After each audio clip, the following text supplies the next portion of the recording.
Baik, terima kasih ya. Itu ada 5 orang ya, ada 1 dosen Unusia, ada 1 dari Pagar Nusa, ada 2 orang dari Fatayat, ada 1 dari PWNU DKI. Menurut keterangan yang kami himpun, mereka memang dikonsolidasi, jadi ada yang mendekati mereka satu persatu untuk diajak berangkat. Dan memang mereka di sana programnya adalah sekedar ya pertemuan-pertemuan interface dialog semacam itu di sana dengan berbagai pihak ya, katanya tanpa agenda pertemuan dengan Presiden Israel sebelumnya, dan itu mendadak diadakan di sana.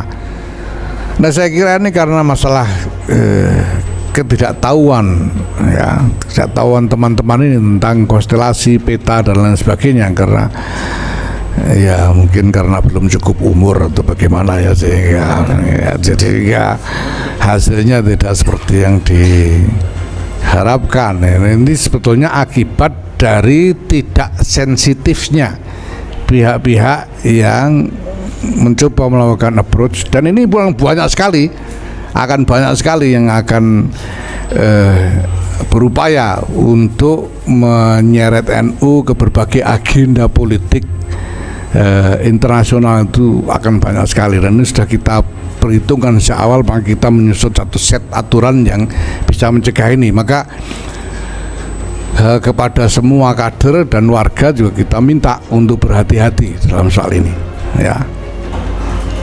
Saya kira itu ya cukup. Soal sanksi, ya soal sanksi nanti kita serahkan. Ini misalnya jelas dari PWNU DKI akan melakukan proses ya, termasuk dalam soal tadi itu keterlibatan LBMNU DKI tadi akan diproses dan akan diberi sanksi. Aturan kita sudah cukup jelas dan rinci ya mengenai kesalahan dan sanksi ini ya. Kalau bisa dikatakan ya bahwa mereka tahu tidak tahu mereka telah melanggar satu aturan bahwa semua engagement internasional harus melalui PBNU, dan mereka tidak melakukan itu. Nah, ini nanti akan diproses, termasuk Unusia ini sudah menjadwalkan bahkan sidang etik ya, untuk sidang komite etik untuk itu. Begitu juga Pagar Nusa dan Fatayat NU.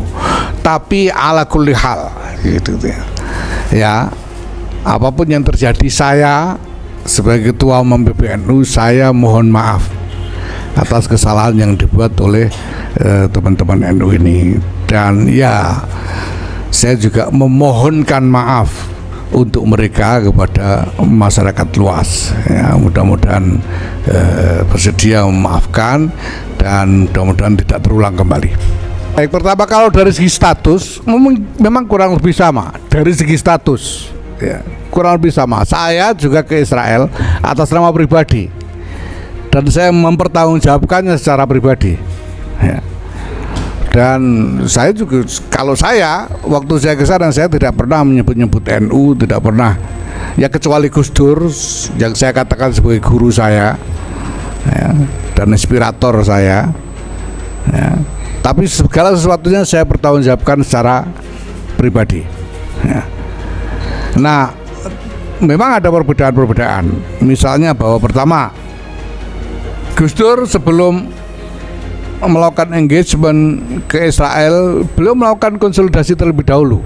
Beliau datang kepada kiai-kiai ya, untuk berbicara dengan kiai-kiai mengenai masalah ini dan upaya peluang yang bisa dilakukan dan sebagainya, sehingga kemudian kiai-kiai itu merestui keberangkatan beliau. Sesudah beliau kembali, beliau juga kembali bicara kepada kiai-kiai yang ini, yang mungkin jarang diketahui oleh masyarakat luar ya.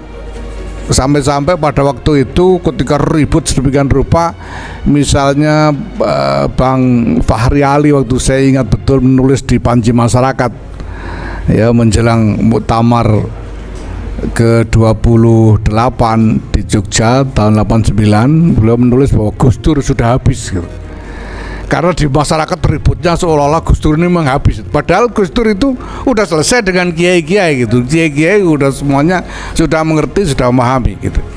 Nah saya juga begitu, saya sudah sampaikan juga waktu itu ya, bahwa sebelum berangkat saya sowan ke sana kemari, bahkan saya waktu itu memberi syarat kepada yang mengundang, ya mereka harus ada yang mau saya ajak untuk ketemu kiai saya, dan saya ajak salah seorang tokoh Yahudi untuk bertemu dengan Kiai Maimun Zubair, dialog lama sekali sampai 4 jam dengan Kiai Mustafa Bisri dan lain-lain. Saya juga sebelumnya saya temui Kiai Ma'ruf Amin, Rois Am, Kiai Said Akil Siraj ketua umum waktu itu. Saya sampaikan dan saya katakan dengan saya akan berjalan atas nama pribadi gitu. Jadi nanti kalau ditanya bagaimana, jangan diakui saja, pokoknya saya pribadi ini. Dan kemudian pulang juga saya lapor kepada semuanya sambil kepada publik saya pertanggungjawabkan secara pribadi. Nah mungkin perbedaan yang lain adalah soal strategic maneuvering ya. Gus Dur soal manuver strategis yang dilakukan. Gus Dur kan datang ke sana nggak asal datang untuk sekedar acara ketemuan dengan orang ini orang itu, tapi ada engagement strategis gitu. Sehingga misalnya kenapa Shimon Peres, ya, kenapa bukan yang lain, kenapa bukan Yitzhak Samir misalnya dan lain sebagainya. Ini soal strategic engagement. Kalau Gus Dur tahu betul di sana itu isinya apa aja dan harus engage dengan yang mana, kan tahu betul Gus Dur. Dan ini yang sebetulnya saya contoh, saya juga seperti itu. Saya bahkan melakukan konsolidasi lebih luas sampai ke Amerika dan Eropa, sehingga engagement saya waktu di sana ini betul-betul bukan hanya sekedar hadir untuk acara ini itu, tetapi betul-betul engagement strategis dengan jaringan global yang signifikan. Nah, maka yang tidak bisa asal-asalan. Nah, dari ini maka kita, ya saya katakan kepada ini teman-teman dari pimpinan lembaga ini, sampaikan kepada teman-teman yang berangkat itu, ini urusan pribadi mereka. Silakan pertanggungjawabkan secara pribadi di hadapan publik. Seperti Gus Dur dulu juga mempertanggungjawabkan secara pribadi, walaupun beliau ketua umum, saya sendiri juga mempertanggungjawabkan secara pribadi gitu. Karena lembaga organisasi tidak terlibat dalam inisiatif ini. Walaupun sekali lagi saya sebagai ketua umum mohon maaf karena apapun juga ini anak-anak NU gitu ya. Ini anak NU dan saya sebetulnya juga kasihan. Saya juga salah-salah kok ndak nanya dulu, ndak ngomong dulu gitu ya. Nah tapi itu ya masih yang mengajak ya ini saya dari informasi setelah saya tanya ya, ini memang dari satu channel NGO yang merupakan advokat dari Israel. Jadi memang ada di mana-mana di dunia ini ada NGO yang memang beroperasi sebagai advokat Israel. Ya, jadi yang membantu citra Israel, melakukan lobby untuk kepentingan Israel dan sebagainya. Ini yang mengajak mereka dan mengkonsolidasikan mereka. Memang ya ini canggih sekali biasanya caranya. Tapi sekali lagi seperti saya ingatkan tadi, ini salah satu, ini sudah sering kali ini begini nih, baik di Indonesia, di belahan dunia yang lain, di Irak dan sebagainya, mereka melakukan hal begini yang karena tidak sensitif kemudian justru menimbulkan masalah. Nah,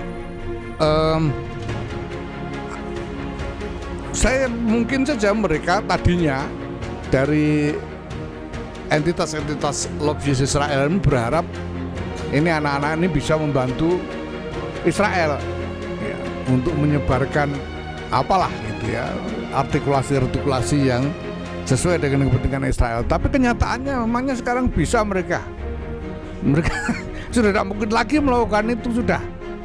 Bahkan lembaga aja yang tidak tahu apa-apa terseret-seret gitu. Kenapa? Ya, karena salah urus gitu.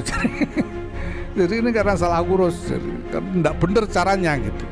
Nah soal berangkatnya bagaimana itu soal ini kan cuma karena masuk berita aja teman-teman nanya ini. Sebetulnya teman-teman kan tahu selama ini yang tidak masuk berita itu juga sering orang keluar masuk sana dengan seenaknya dengan cara apapun yang mungkin gitu ya.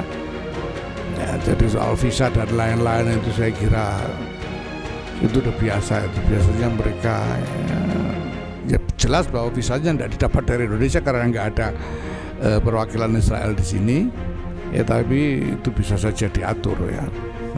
Itu soal teknis yang sebetulnya sudah biasa dilakukan selama ini oleh siapapun yang melakukan perjalanan ke Israel. Ya secara substansial tidak ada yang strategis. Itu sebabnya saya bilang bahwa ini adalah inisiatif yang saya katakan gagal karena nggak ada hasilnya apa-apa, apalagi perjanjian ini itu dialog yang dilakukan juga tidak ada yang substansial untuk membantu rakyat Palestina, itu tidak ada gitu. Itu masalahnya.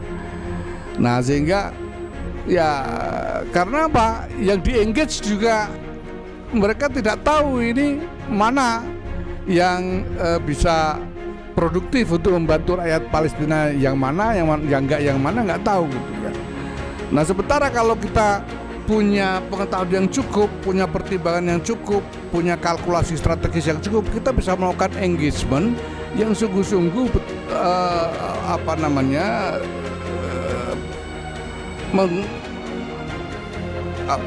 membuat real achievement, membuat kemajuan yang nyata. Misalnya kemarin waktu kita bikin Forum R20 di Bali bersamaan dengan G20 ya, ini PBNU mengundang tokoh-tokoh Yahudi juga, rabi-rabi Yahudi. Itu ada 3 orang yang kita minta untuk menjadi pembicara. Ada Rabbi Alan Brill dan Rabbi Art Green dari Amerika Serikat, dan juga Rabbi Silvina Shimeng dari Argentina. Kenapa mereka kita undang? Mereka ini adalah tokoh-tokoh dari gerakan yang menyebut dirinya sebagai gerakan Masorti di lingkungan Yahudi, yang menyerukan rekontekstualisasi ajaran-ajaran Yahudi yang selama ini menghalangi perdamaian. Seperti misalnya ajaran yang menyatakan bahwa martabat non-Yahudi tidak setara dengan Yahudi. Misalnya itu kan ada ajaran seperti itu dalam agama Yahudi. Dan gerakan Masorti yang aktivisnya adalah 3 orang rabbi itu menyerukan untuk merekontekstualisasi, bahkan merelinquish ya. Mencabut norma-norma itu, digantikan dengan norma yang lebih mendorong perdamaian. Dan mereka bicara tentang itu di dalam Forum R20 dan memberikan dokumen lengkap tentang elaborasi mereka tentang masalah-masalah itu. Ini strategi sekali ya, karena kenapa? Bahkan di masyarakat barat pada umumnya ini adalah hal yang sama sekali tidak diketahui gitu. Jadi orang-orang Kristen misalnya ya di Amerika tidak tahu bahwa mereka itu martabatnya lebih rendah dari Yahudi, itu tidak tahu mereka itu. Nah ini justru ada gerakan di dalam agamawan Yahudi sendiri yang menyerukan perubahan norma ini supaya orang Yahudi bisa hidup setara, lebih harmonis dengan mereka yang non-Yahudi. Ini namanya strategic engagement, dan hasilnya jelas. Buku ini kemudian kita kompilasi menjadi buku, kita terbitkan dan mendapatkan sambutan yang luas, yang luar biasa. Kita terbitkan bersama UGM Press ya, dan mendapatkan sambutan. Namanya strategic engagement yang memang kita rencanakan ya, dengan kalkulasi yang matang. Kita engage dengan siapa, soal apa, hasilnya apa, itu semuanya jelas. Nah ini yang kita minta diperhatikan oleh khususnya para kader dan warga NU dalam soal ini ya. Dan oleh karena itu juga PBNU ya, Nahdlatul Ulama secara organisatoris juga telah menerapkan aturan bahwa semuanya harus melalui PBNU. Semua international engagement harus melalui PBNU. Demikian. Terima kasih. Sudah cukup ya.